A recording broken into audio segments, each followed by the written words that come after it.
Desgraciadamente, en África no disponen de los medios imprescindibles, de los necesarios, de los más elementales, a veces para sobrevivir. No cuentan, Adolfo Marsillac, por ejemplo, con esa mínima infraestructura cultural que les permita describir esa realidad, como por ejemplo se hace en los países desarrollados con el teatro, ¿no? ¿Con él? Con el teatro. Como el teatro como medio de transmitir una información. Como descripción de una realidad y como vehículo de comunicación para ofrecer los mensajes. Seguramente una de las cosas que le ocurren al teatro, pero no solo en nuestro país, sino en toda Europa, es que existe una cierta desconexión entre lo que nosotros contamos en los escenarios y lo que realmente sucede en la sociedad. Ha habido obras que han hablado del problema del SIDA y han tenido éxito. Yo creo que una de las obligaciones que tenemos las gentes que utilizamos un medio de expresión que se aproxima a nuestros conciudadanos es justamente esa, la de intentar hacer espectáculos que puedan transmitir esa concienciación en la gente que nos rodea, sí. En Barcelona tenemos a 3 invitados que todavía no han participado directamente, entre ellos Bonaventura Clotet, a quien nos dirigimos en este instante, para comentarle uno de los aspectos que han ido saliendo en las distintas informaciones que hemos ido recibiendo desde el exterior y que, por ejemplo, se concretaban en las posibilidades de encontrar nuevas vacunas y en los medicamentos. Actualmente, España, ¿cree usted, Bonaventura Clotet, que está en ese circuito imprescindible para que podamos ser tenidos en cuenta en estos circuitos de investigación? Bien, yo creo que sin duda en España podemos estar seguros de que se está haciendo exactamente lo mismo en cuanto a tratamiento para las personas infectadas por el virus de la inmunodeficiencia que se está llevando a cabo en Estados Unidos. Disponemos de los mismos fármacos, de las mismas posibilidades de combinación. Y yo creo que esto tiene que dar tranquilidad a las personas afectadas en cuanto a que reciben, como digo, los últimos avances. Por otro lado, es necesaria la incorporación de nuevas técnicas más sofisticadas para un mejor conocimiento del estado real de la infección que nos permitan adecuar mejor el tratamiento. Este es uno de los motivos por los que debemos llevar al laboratorio la nueva tecnología que nos permita traducir la eficacia de estos nuevos tratamientos. Unidad en cuanto a tecnología, es imprescindible también esta unidad en cuanto a objetivos. La progresiva atomización de organizaciones que luchan contra el SIDA pueden ser un ruido en la comunicación, pueden ser un impedimento, pueden dificultar progresar para poder encontrar realmente una solución al problema. Sin duda, lo que debemos ser es exigentes en la transparencia de las finalidades y en aunar esfuerzos. No sería lógico que lleváramos a cabo acciones individualistas o atomizáramos todos los recursos que podemos llegar a disponer en un momento en lo que hay que hacer es canalizar bien todos los recursos a proyectos muy concretos. Yo creo que hay que ser solidarios y dejar protagonismos para poder coincidir en proyectos globales. Hasta ahora hemos hablado con personas vinculadas al mundo de la ciencia, con personas de la administración, hemos hablado de la situación en distintos países. Es momento quizá de hablar con una persona que conoce muy de cerca el problema, tanto como en su propia piel. Es médico, Jordi Riba. Hace mucho tiempo que conoce su condición de seropositivo. Sí, en el año 85 me diagnostiqué y retrospectivamente calculo que fue en el 83 que me contagié. ¿En qué ha cambiado su vida desde entonces? Bueno, en tantos años a cualquier persona con o sin SIDA le cambia la vida, pero es absurdo decirlo en 2 palabras. He tenido que superar muchos momentos como cualquier persona, pero remontándome en aquellas épocas la falta de soporte era lo que más encontraba a faltar. Tenía que salir al extranjero, a ir a organizaciones inglesas, holandesas, y así aprender de que no era un extraterrestre, de que había mucha más gente que vivía. Y bueno, y lo estoy demostrando, y que estoy viviendo. No estoy de acuerdo con el enunciado de Luc Montagnier en esta especie de profecía apocalíptica de que la mitad de las personas que se van a morir por el SIDA aún se tienen que contagiar. Quizá soy ostentoso en ese aspecto, pero en ese caso yo estoy demostrando que hace 10 años y para el año 2000 faltan 7. Son muchas las cosas, como las de este momento, las que estoy viendo, de que si no somos más eficaces es por una falta de unión, por una falta de comunicación, y de que el marketing va a sacar unos beneficios inmediatos, y eso es lo que importa, que pueden haber otras vías de investigación que den unos resultados quizá definitivos, pero se pueden entretener por una cuestión de marketing, y eso es imperativo, es el imperativo de nuestra sociedad, la inversión inmediata para unos beneficios inmediatos. En esta sociedad en la que usted vive, lógicamente, ¿se siente rechazado, se siente señalado, observado especialmente? No, en absoluto. No, nadie me ha rechazado, en absoluto. No tengo ningún problema. A veces quizá puedo pensar que me siento rechazado, pero no por personas, o sea, sino por sistemas. Básicamente por sistemas políticos, por administraciones, de que cuando están dando un mensaje de no margines, no están ayudando a la sociedad, porque parten de un punto de partida erróneo, quizá van más atrasados que la sociedad. La sociedad tiene que afrontar clase media, clase alta, clase baja, tiene que afrontar la realidad y tiene que buscar los recursos y los tiene que pedir, y así es como salimos a las organizaciones no gubernamentales para hacer ese puente no discriminatorio y dar este soporte y llegar donde no llega la administración. La pregunta también que quizás... Perdonar, Barcelona, sería interesante conocer el punto de vista, ya que tenemos a alguien de la administración aquí en el plató, ministra Amador, sobre este aspecto que acaba de comentar Jordi Riba. Sí, sin duda es un comentario interesante que a mí me gustaría a mi vez comentar. Es evidente que desde la Administración y desde cualquier responsabilidad como la que yo tengo en este momento, debemos apoyar cualquier iniciativa ciudadana, cualquier iniciativa de la sociedad civil que sirva para apoyar a las personas afectadas por esta enfermedad y a las personas necesitadas de ayuda, de cualquier forma. Y una de las funciones del Plan Nacional del SIDA, que figura expresamente descrita, es la del apoyo a estas instituciones y la del asesoramiento sobre las cuestiones de SIDA. De ahí a que mezclemos los cometidos de la administración pública con iniciativas privadas absolutamente loables o absolutamente bien intencionadas, produciendo una confusión alrededor del SIDA. Yo creo que es muy serio, que se debe evitar, y cuando se ha producido yo he tratado de despejar esa duda, primero sobre quién está pidiendo esas ayudas y sobre todo cuáles son los objetivos de esas ayudas. Me parece que en beneficio del SIDA, de todos los que trabajan por el SIDA, y en este caso del Plan del SIDA, que desde el Ministerio de Sanidad se impulsa, en beneficio de eso, de la seriedad y de la credibilidad de todo lo que ahí se hace, cuando se ha producido una confusión de actuaciones, yo creo que debemos despejarla y deslindar nítidamente lo que es la actuación de los poderes públicos que se financian con los presupuestos del Estado y lo que son iniciativas ciudadanas que apoyamos, pero que debe quedar bien claro que son iniciativas ciudadanas. Se refería hace unos instantes Jordi Riba a su situación en cuanto a rechazo o admisión por parte de esta sociedad, que él no tiene en principio problemas. Sí hay personas que tienen problemas con el trabajo, personas que cuando saben que han contratado a una persona seropositiva no le facilitan precisamente las cosas. No sé, Jordi Riba, ¿qué se le podría decir a este colectivo de personas que pueden estar en estos momentos siguiendo el programa?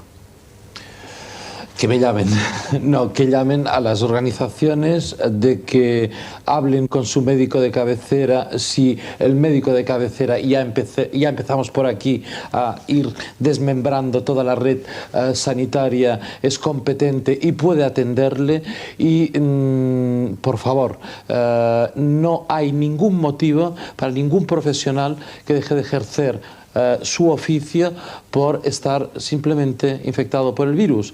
Entonces, que se nos una, sea de la condición que sea, y lo vamos a solucionar.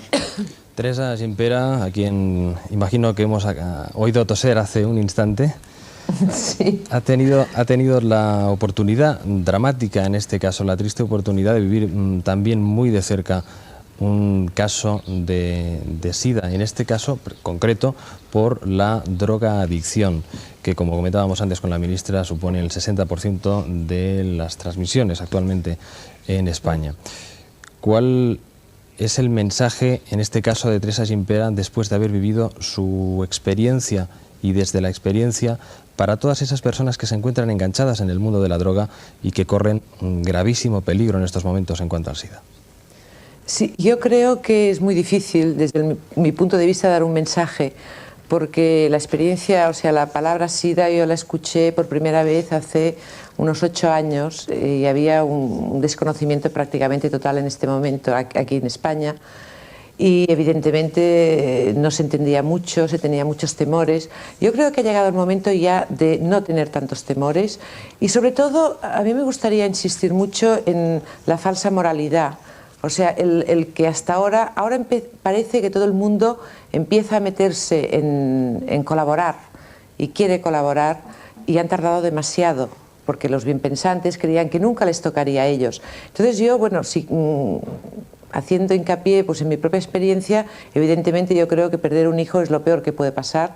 Ahora bien, el colectivo de homosexuales lo han podido solucionar mucho mejor, porque son personas que no tienen la mente de una manera perturbada, entre comillas, debido a una necesidad de una droga determinada.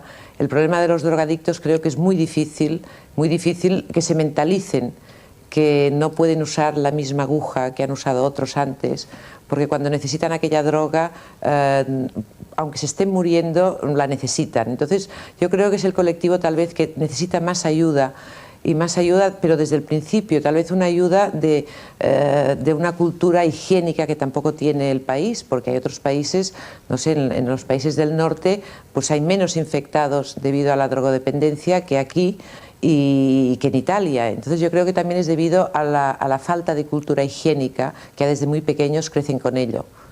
Y el mensaje que puedo dar es sobre todo pues estar con ellos. No sé si Constantino Cabanas desde el estudio en Barcelona tiene algún comentario que añadir o alguna pregunta que hacer a alguno de los invitados. Si no es así, dentro... Sí, nos gustaría, Ramón, adelante. Efectivamente hacer alguna pregunta.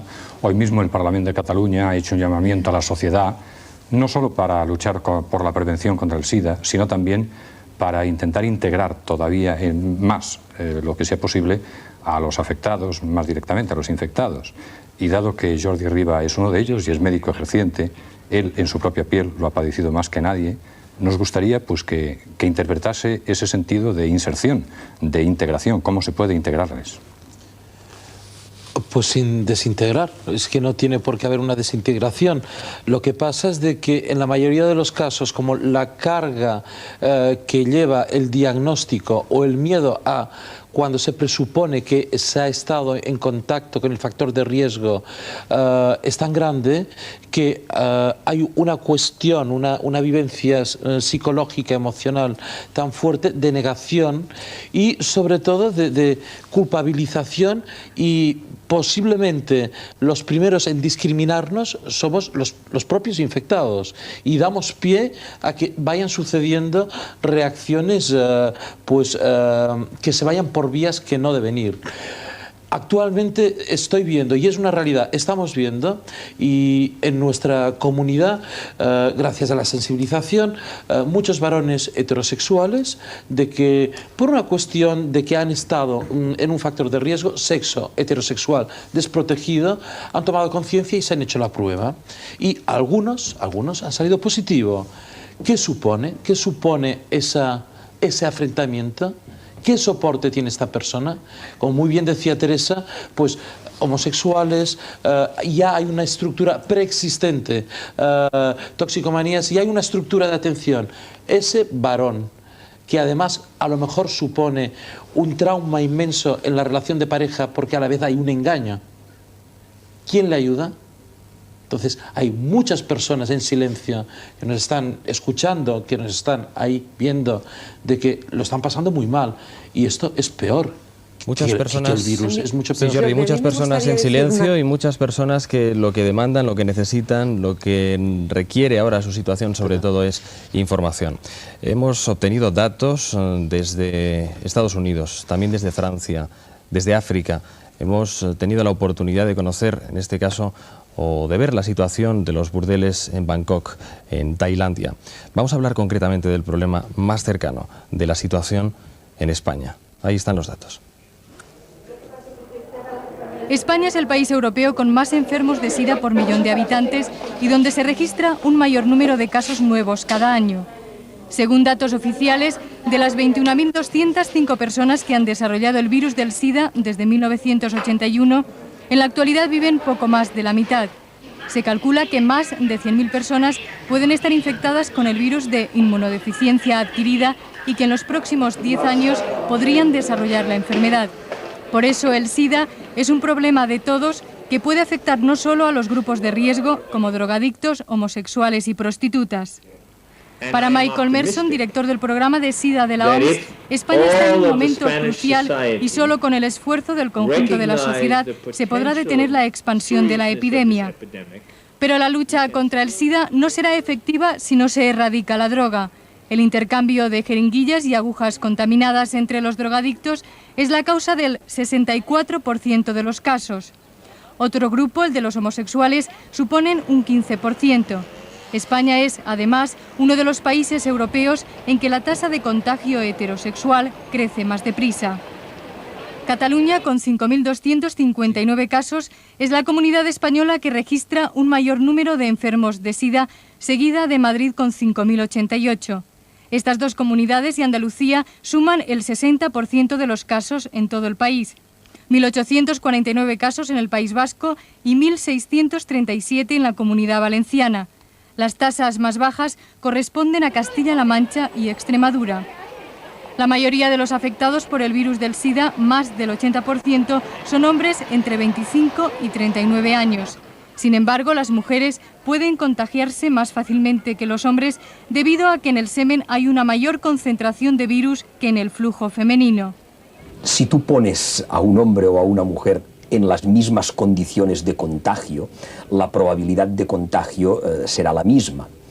Lo que sí que es cierto es que cuando hay una pareja heterosexual y el infectado es el varón, la posibilidad de transmisión del varón a la mujer es superior que cuando en una pareja heterosexual la infectada es la mujer, entonces la posibilidad de transmisión de la mujer al varón es algo inferior. El SIDA afecta también a los niños. 525 casos registrados suponen un 2,4% del total. Los grandes hospitales españoles, a veces saturados, han hecho un gran esfuerzo para atender a los enfermos de SIDA. La labor humana desarrollada por el personal sanitario ha sido realizada con un gran componente de voluntarismo. Nos hemos convertido en kamikazes, ¿no? O sea, hemos empezado con esta enfermedad, se nos ha venido encima, hemos aprendido en primera línea. Nadie nos contó, van a ir ustedes a trabajar a este servicio, quieren o no. No fue así, de repente empezaron a llegar estos pacientes y estaban ahí y nosotras también fuimos aprendiendo con ellos lo que sabemos ahora y nadie está aquí de forma que diga, bueno, quiero ir a ese servicio, sino que ya estábamos en un principio, pero también es verdad que hay muy poca gente que se haya ido. Aunque la actitud de la sociedad hacia los enfermos de SIDA empieza a cambiar, muchos han tenido que vivir la enfermedad en la más absoluta soledad. Algunos han optado por vivir en centros de rehabilitación ante la incomprensión de los familiares. Necesita la solidaridad, necesita la comprensión y necesita saber que relacionándose con ellos no van a adquirir la enfermedad. La enfermedad se adquiere por unas vías muy claras, muy específicas. Por tanto, el mensaje sería solidaridad, el mensaje sería estar al lado de la persona que sufre con SIDA o con otras enfermedades, pero en este caso concreto con la persona que tiene el SIDA. El apoyo familiar y de los amigos más próximos es lo que más cuenta en momentos tan difíciles.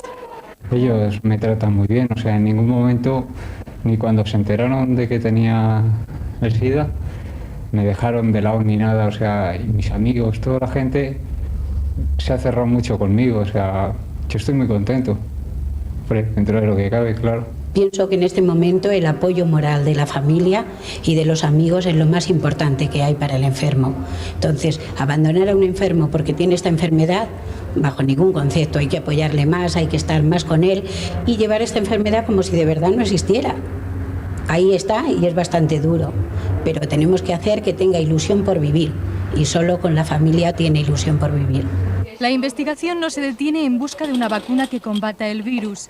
Los nuevos medicamentos retrasan la evolución de la enfermedad y mejoran la calidad de vida de unos enfermos que se agarran a la vida y luchan por no perder la esperanza.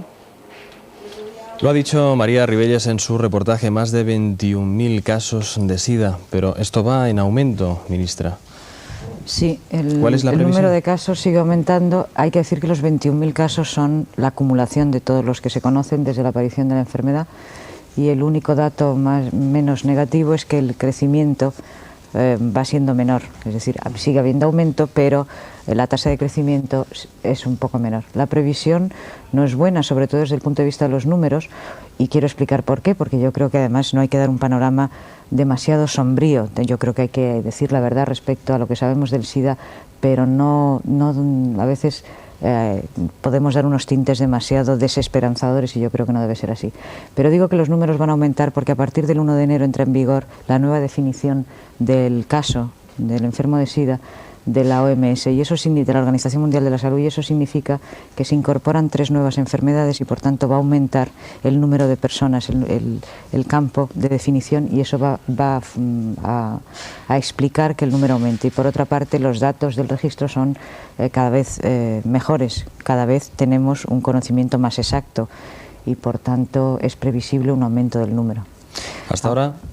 ¿Iba a decir? Sí, no, que decía que esto se explica casi de una forma con los argumentos que he dado, pero quiero decir que de fondo el horizonte no es tan sombrío, porque el SIDA todavía no lo sabemos curar, pero sabemos cómo evitar el contagio, y ese mensaje yo creo que tiene que quedar por encima de cualquier otro. Pues precisamente vamos a eso, a saber cómo podemos evitar el contagio. Hasta ahora hemos estado hablando de cifras y de datos. Vamos a hablar de los sistemas, de los medios, de esas armas que tenemos por ahora para luchar contra el SIDA. Concretamente, Emilia Ayala lo ha trabajado en este reportaje. Cada 20 minutos, una persona se infecta del virus del SIDA en el mundo. Ha sido denominada epidemia, plaga del siglo XX. Es la enfermedad más estudiada de la historia de la medicina, pero todavía hoy, cuando han pasado 10 años desde que el virus fue descubierto, solo existe una manera de luchar contra el SIDA: la prevención. Estamos ante una epidemia muy grave, una epidemia mundial, y que solo con nuestra responsabilidad somos capaces de controlarla. Y en este control el uso del preservativo es fundamental. Está demostradísimo que las poblaciones que utilizan el preservativo no se transmiten de SIDA. La sangre, el esperma y las secreciones vaginales son sus únicos canales de transmisión. 2 de cada 3 contagios en España se producen por compartir jeringuillas contaminadas. Es la primera causa de infección en nuestro país. Le siguen las relaciones sexuales sin protección. En España, algunas campañas de prevención han conseguido que casi un 40% de las prostitutas decidan utilizar el preservativo. Médicos del Mundo reparten jeringuillas entre los toxicómanos.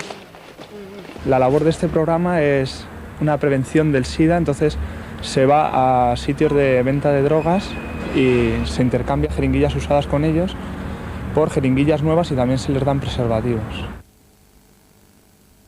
Contra el miedo de infectarse, la información.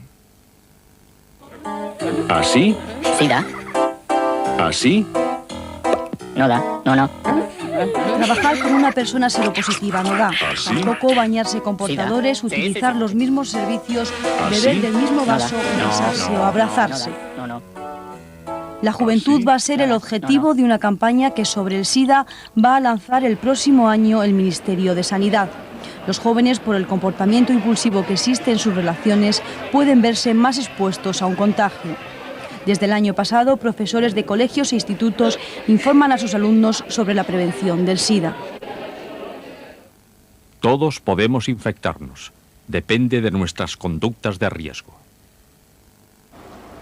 La lucha contra la marginación y el rechazo social de las personas infectadas se encuentra dentro de las prioridades del Plan Nacional sobre la Droga. Me contagié no sé cuándo por relaciones sexuales sin el uso del preservativo. Grupos de riesgo no han existido nunca, ni van a existir. El único grupo de riesgo es toda la raza humana.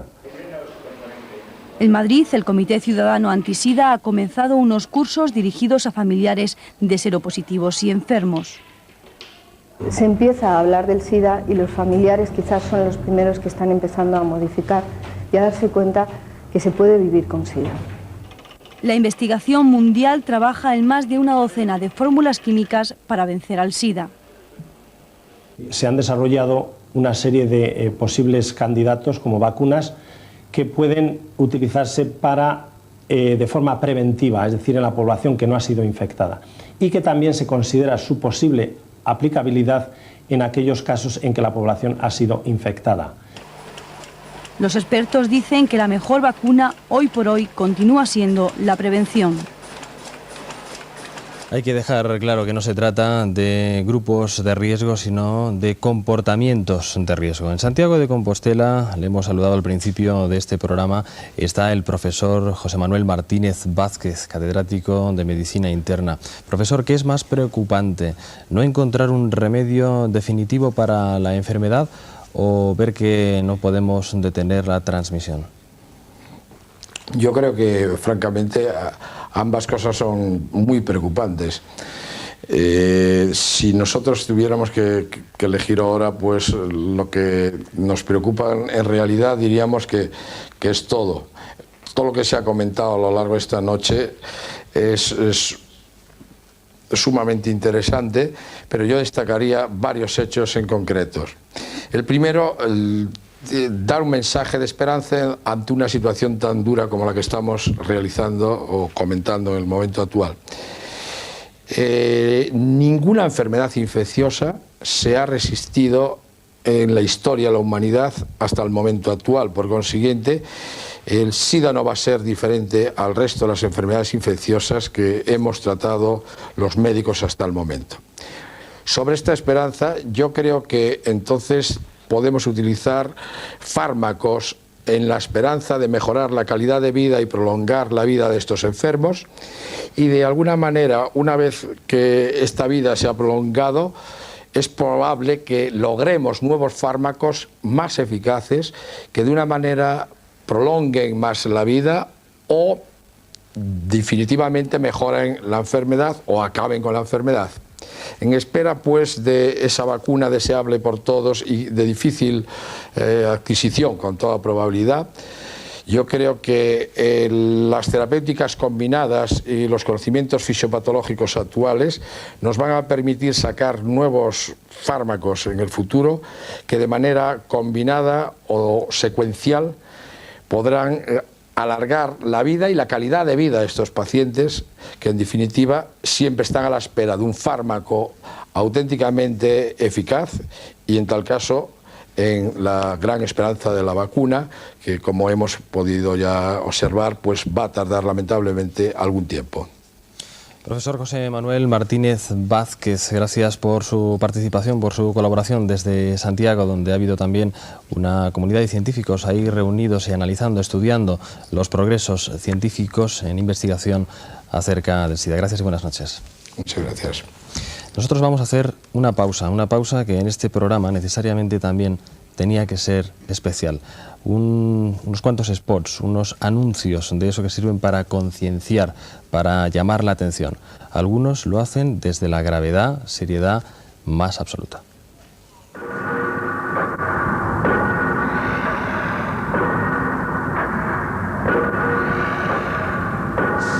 At first, only gays and IV drug users were being killed by AIDS. But now we know every one of us could be devastated by it. The fact is, over 50,000 men, women and children now carry the AIDS virus. That in 3 years, nearly 2,000 of us will be dead.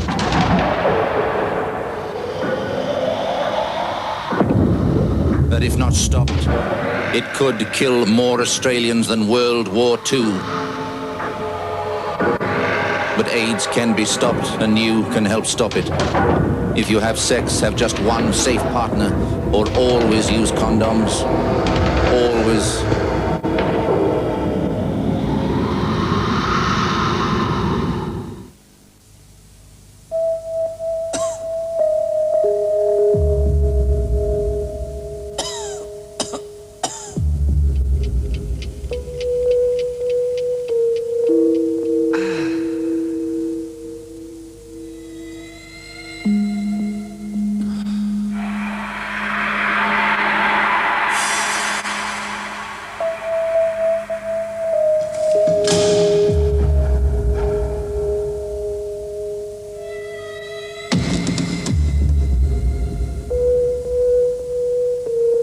Mr. Reed? Mr. Reed? He's ready for you now.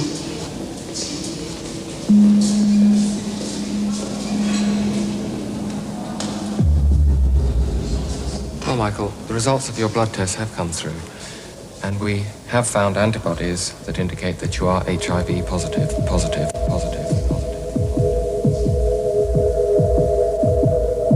The AIDS virus can live on dirty needles and equipment. So don't share. Because just one fix with an infected needle will really get you out of it.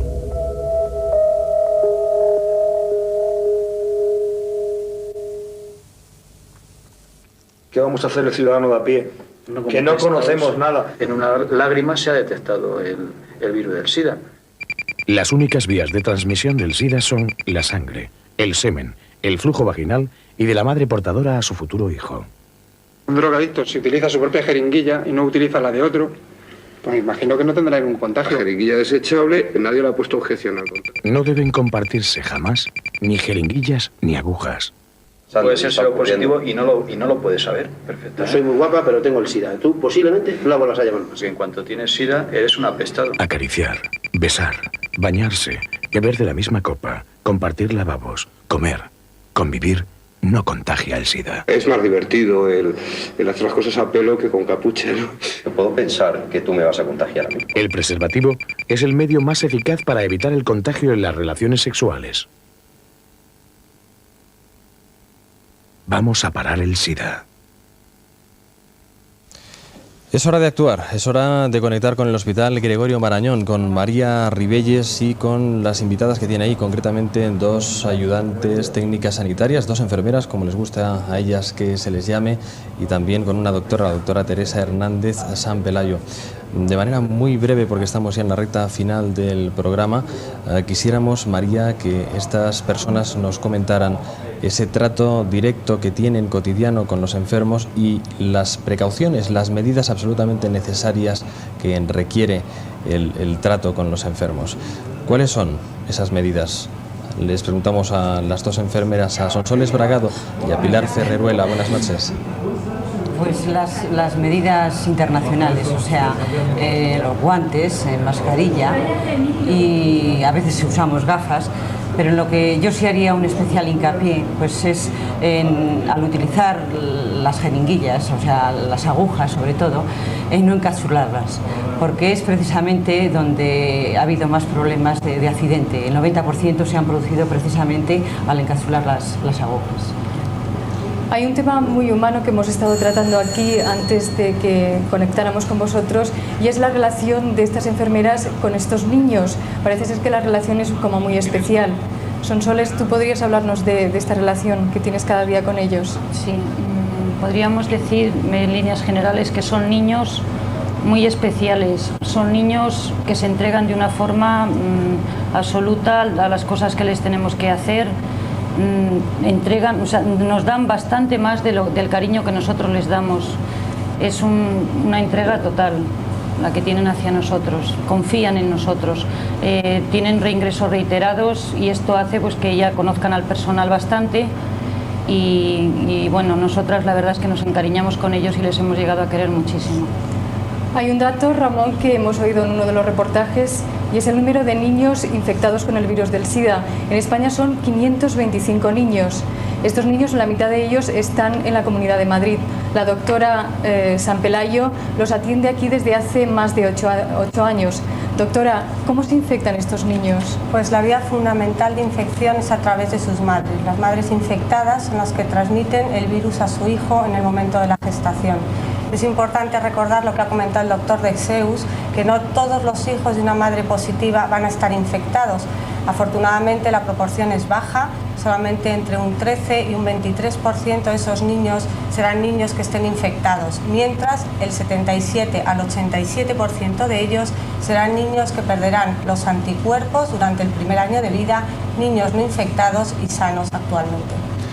Gracias, María Ribelles. No tenemos en este momento más tiempo para continuar hablando con los invitados que están en el Gregorio Marañón. Le agradecemos tanto a la doctora Hernández como a Sonsoles y a Pilar su amabilidad al acompañarnos, comentándonos los detalles de su trabajo y de ese contacto directo que mantienen con las personas afectadas por el virus. Volvemos a Barcelona y lo hacemos porque teníamos pendiente una comunicación concretamente con Teresa Gimpera, que nos acaban de comunicar que tenía que decirnos alguna cosa. Todos supongo que tienen muchas cosas todavía que decir, pero no será posible hacerlo. Teresa. Sí, Ramón, muy breve. A mí me gustaría que hoy, el 1 de diciembre de 1993, descartáramos para siempre la palabra discriminación, porque creo que no hay nadie discriminado y no se puede discriminar. Yo en el 89 ya no discriminé a nadie.